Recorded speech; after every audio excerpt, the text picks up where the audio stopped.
സമൂഹത്തെ മൊത്തത്തിൽ വെള്ളിമേഘങ്ങളാൽ പ്രഭാപൂരിതമാക്കുമ്പോൾ സ്ട്രീറ്റ് ലൈറ്റിൻ്റെ അരണ്ട വെളിച്ചത്തിൽ പിന്നിലൂടെ നിഴൽ രൂപങ്ങൾ തിരിഞ്ഞു മാറുന്നത് ഭാസ്കരൻ മാഷിൻ്റെ ശ്രദ്ധയിൽപ്പെട്ടു. ഭാസ്കരൻ മാഷ് ഈ നാട്ടിലെ സാംസ്കാരിക മനസാക്ഷിയായിരുന്നു. ഇന്നത്തെ യുവാക്കളും മയക്കുമരുന്നും ഇത് ഇന്നത്തെ നഗരങ്ങളുടെ മാത്രം പ്രശ്നമല്ല. ഇത് നമ്മുടെ വീട്ടുമുറ്റത്തേക്ക് എത്തിയിരിക്കുന്നു, നമ്മുടെ വീടിനുള്ളിലേക്കും. വസുമതിക്കാണെങ്കിൽ ഇപ്പം എപ്പോഴും അസുഖമാണ്. അവൾക്ക് മരുന്ന് വാങ്ങണം. ഇന്ന് വൈകി. വസുമതിക്ക് അസുഖം, മക്കളുടെ പണം വേണ്ടെന്ന് വെച്ച ഒരു മനുഷ്യൻ.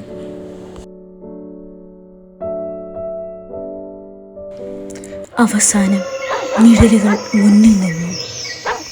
എൻ്റെ വാക്കുകളും പ്രവർത്തനങ്ങളും നിങ്ങൾക്കെതിരായിട്ടായിരുന്നില്ല, നിങ്ങളോടൊപ്പം കൂടിയതിനോട് ആണ് എനിക്കെതിരെ. നിങ്ങൾക്ക് എന്നെ കൊല്ലണോ? ആയിക്കൊള്ളൂ.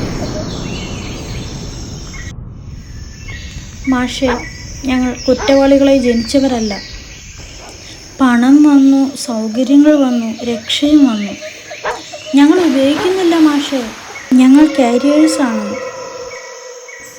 ജയിലിൽ പോയാലും പുഷ്പം പോലെ പുറത്തെടുക്കുന്നവരുണ്ട്. അവർ നീതിയും ന്യായവും പറയുന്നവരാണ്.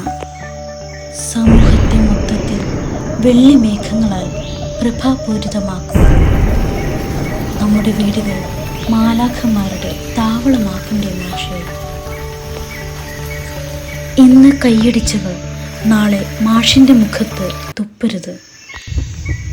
അതിനുശേഷം അവർ പറഞ്ഞതൊന്നും ഭാസ്കരൻ മാഷ് കേട്ടില്ല.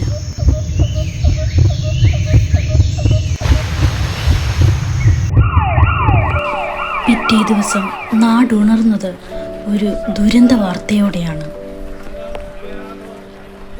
ഭാസ്കരൻ മാഷ് ആത്മഹത്യ ചെയ്തു. സമൂഹം ശുദ്ധിയാകുമ്പോൾ വീട്ടിലെ ഇരുട്ട് ആരും കാണില്ല.